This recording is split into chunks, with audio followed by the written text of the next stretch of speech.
let's talk about policing. I saw you had a piece that's been much noticed with the legendary police official Bill Bratton.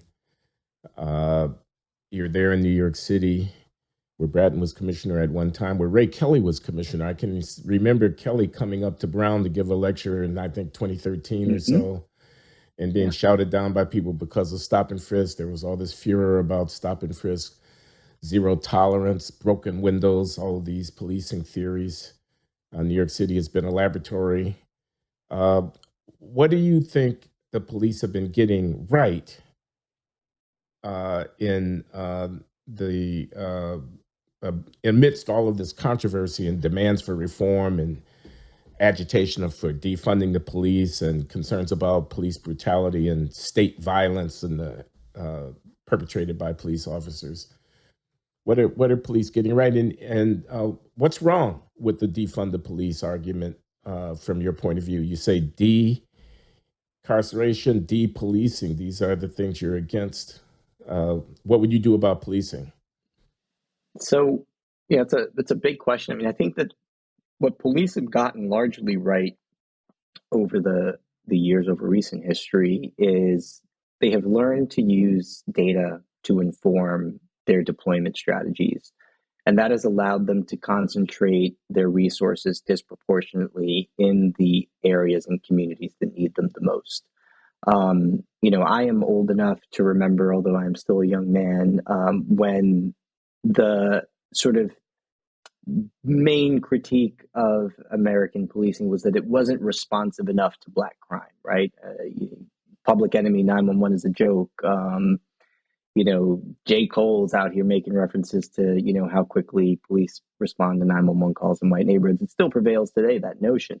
And so, police responded to those concerns and they used data to make the most of their resources. And we now live in a world in which the Upper West Side of Manhattan, isn't getting as much attention as Brownsville, Brooklyn, and that's a good thing. They also professionalized.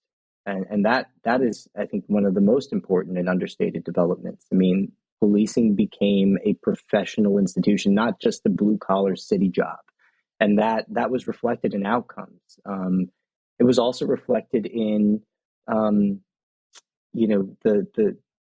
way in which police carried themselves in the field. They became much more likely to uh, not use force, for example, in situations where force was unwarranted. I mean, look at the NYPD, 1971. I think they shot and wounded 220 some odd people.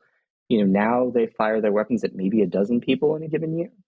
The amount of people that are killed by the department is in the single digits, and that's been the case for many, many years now. That's a major development.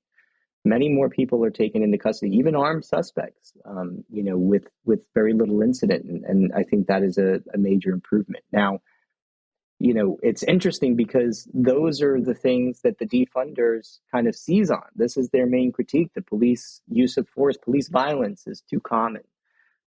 This is what drives their concerns. And, when you ask me what's wrong with defunding the police, I mean, my brain almost short circuited because I don't know where to start. Everything is wrong with it. It is, an idea that is proposed, in contravention of everything that the literature says, of everything that we know about what increasing police presence, about what increasing investments in policing produces, and that's crime declines. I mean, every single study of increasing police physical presence in an area shows declines in crime in that area. Every single study of any merit that shows, that looks at the effect of investments in police shows significant returns on those investments.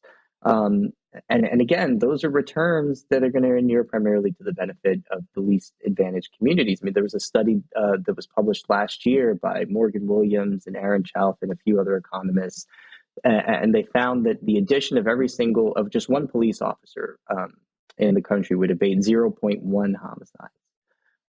So one homicide for every police officer added to the beat. But the effects were twice as large for Black Americans than they were for white Americans. That's an important point.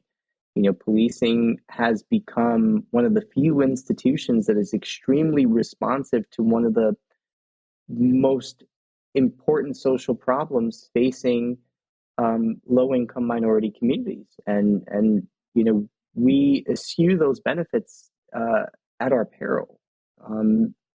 The idea that we ought to deny these communities the benefits of placing the most obvious form of a capable guardian on the street to reduce crime is just indefensible to me in every way, morally, but also just empirically. If you are being honest about what the data says.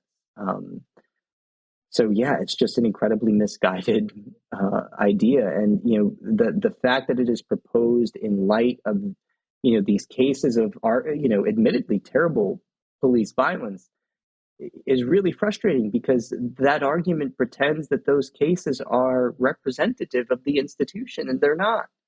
There was a survey that came out a couple years ago, sort of at the height of everything post George Floyd. I think it was like some significant portion of self-identifying liberal Americans thought that like somewhere between 1,000 and 10,000 unarmed blacks were killed by police in a given year, which is absolutely insane, because the reality is that the number's right around 12 to 15, sometimes as high as 25 in a given year, which is a very, very different story. I mean, people just have it in their head that, violence, particularly deadly violence, is a likely outcome of a police-citizen encounter, or particularly of an enforcement encounter, and that likelihood is much, much higher if the individual is black. And the reality is that police use of force of any kind, deadly or not deadly, is an extremely rare occurrence. If you just look at how often police fire their weapons, I estimated based on 2018 data that there were a little over 3,000 purposeful police shootings that year. Sounds like a lot. It's 8 a day. That's in New York City. No, just in the country. Oh, in the country. Is that right? Only 3,000? Only 3,000 in the country. I mean, we only about 900 or so people, 950 people were killed that year by police. I mean, I say only. I mean, obviously, any one person killed, is a tragedy. But the idea that this is a common outcome, police made 10.3 million arrests that year. Yeah. That's the use of deadly force in like 0.03% of those arrests, and non-deadly force is not much more likely.